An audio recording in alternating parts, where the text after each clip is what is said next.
Welcome to the Special Education Inner Circle podcast. I'm your host, Katherine Witcher. And if you sit at an IEP table in any role, you're in the right place. Master IEP coach, the Special Education Inner Circle podcast, everything that I put together to support change in special education is designed for parents, teachers, admins, and therapists. Because if you are expected to work together, you need to learn with each other and from each other.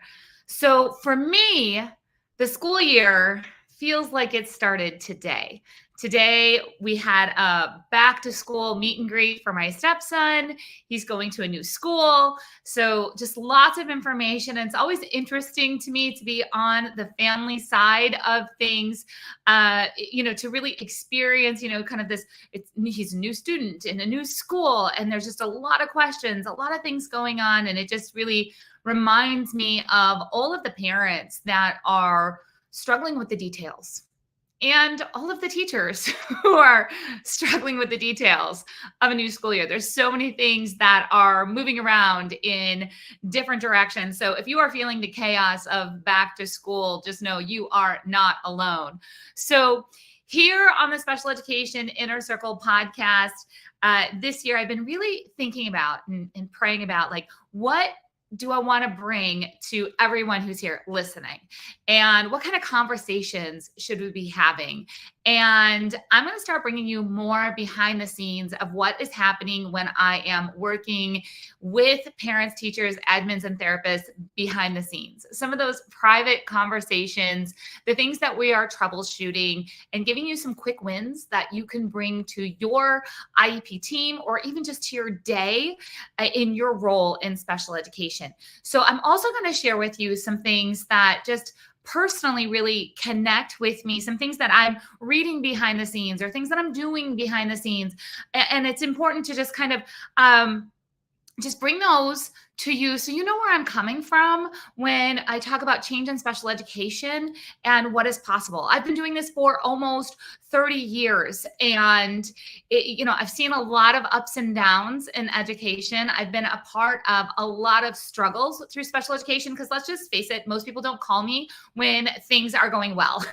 They call me, they find me when things are struggling. So whether it's a school district who reaches out to me and says, hey, our teachers need some help and they need some support, and we're kind of in a rut, or we're in a lot of conflict in our district. Sometimes I get called in that way. Other times I get called in where there's organizations, nonprofits or support groups or that call me in because they're getting a lot of concerns from their families. Or, of course, we have the Master IEP Coach Mentorship, which is where parents, teachers, admins, and therapists, that's you get to learn to become a master IEP coach at your own table, and I will give you all the things that you need. So you don't need me at your IEP table, but you get all of my things that you can bring to the IEP table, and you get my support behind the scenes, one-on-one in conversations. And that's what I'm going to bring to you today, is one of those conversations that I've been having a lot over the past week in the one-on-one conversations with those parents and teachers who are becoming master IEP coaches for the first time. But before I let you in on that conversation, let me share with you something that I read today. It popped into my inbox. It's a quote from James Clear. Ready? Here we go. Finding your way in life is like unlocking the combination of a safe. You have to go forwards and backwards. Life is not a direct march from A to B. The twists and turns are progress, not regression. What feels like a setback in the moment is later revealed to have been part of the path all along.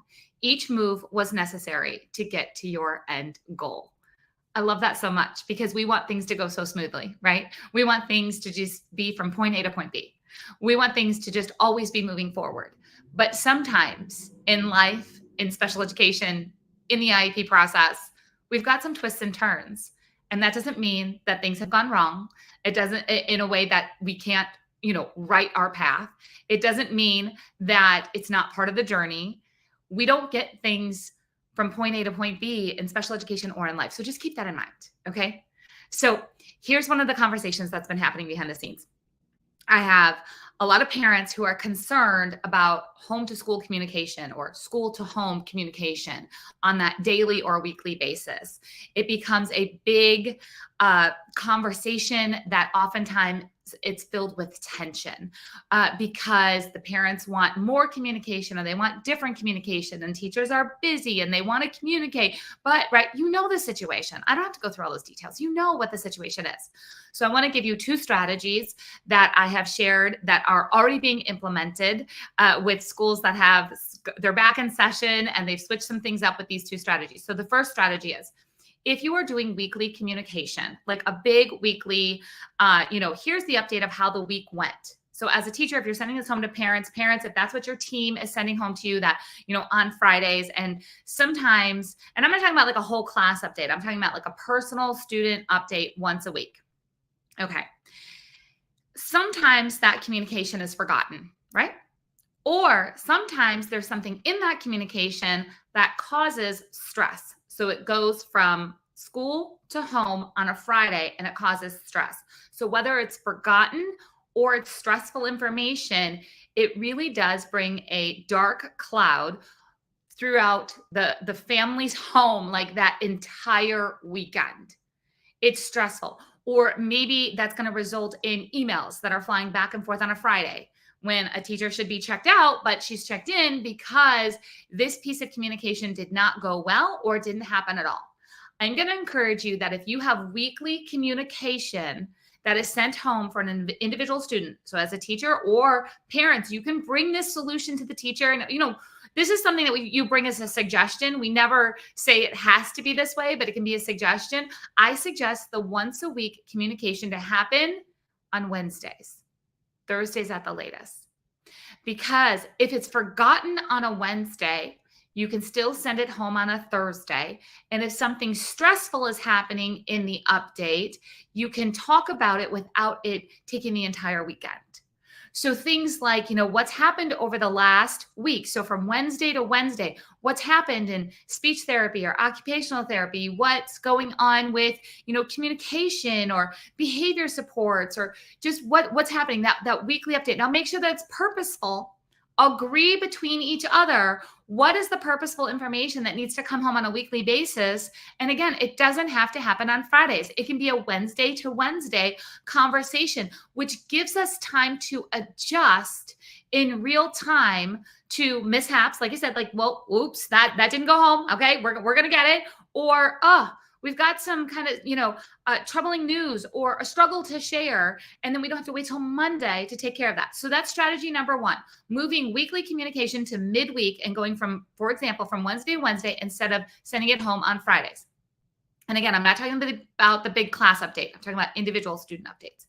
The second strategy is for those daily updates. Those daily updates that is agreed upon, that the school is going to send home daily updates. There's a couple of things that typically happen in this daily update that it's not what it's intended to be, but it's what happens. So for example, it could be a template that is sent home every day that just looks the same.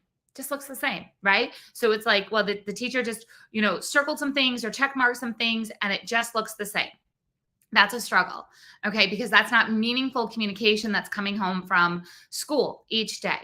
The other thing is it can be forgotten, or, we have the generic journal that, the spiral notebook, and a teacher is supposed to write, in it every day, and there's not necessarily meaningful communication coming home, or it's taking too much time. So I just want you to think about, why is this communication necessary?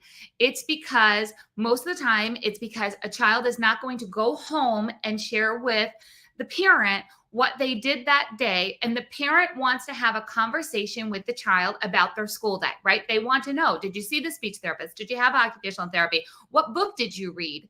They want to be able to have this conversation, right? So I'm going to encourage you to include the child in the process of daily communication.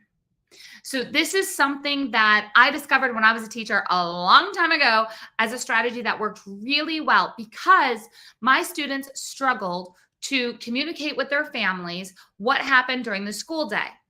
But it impossible for me to give some details for every child every day, the way things were set. I mean, it was just chaos, and it was just became a stressful part of the day. So I was able to switch my schedule around. So during the day, during that last half of the day, or that last quarter of the day, we would find time for the child to create their daily note home. Now, what that meant was different for each one of my students. Some of my students could print out a note with some prompts about what they did that day. Some of my students needed more of that template, and then either myself or my paraprofessional would help fill in the blanks. So if it was something like, I read a book today, maybe they needed assistance in sharing the title of the book. So this way, the child was actually working on their IEP goals: written communication, storytelling, vocabulary. The child was working on their IEP goals while creating that home to school communication. And then the parent was getting the information they needed to have that conversation. So I want to, again, just encourage you that if this is a struggle, if you're not getting what you need as a parent, as a teacher, if you're like, it's too rushed, it's too this, it's too that, whatever the struggle is there, could you consider getting the child involved in the process in sending home daily information of what happened and make it meaningful, more than happy faces and sad faces or check boxes or circles? How are you going to, create this mini routine that can be so meaningful? Again, I want to encourage you. I've put a couple of different resources here, wherever you're watching this, above or below the podcast here. Go visit Master IEP Coach, go grab some freebies and find out how you can become a Master IEP Coach for your table.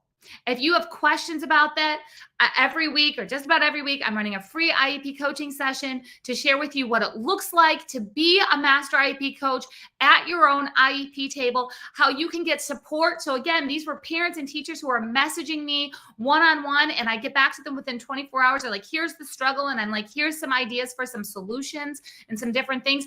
And the next level, for example, for this situation is, okay, now how do we get this written into the IEP? Or how do we get everybody on board with this? How do we have the influence? How to make this happen consistently? What paperwork needs to happen? What conversations need to happen? Because it's more than just an idea. It's about how do we get the ideas implemented?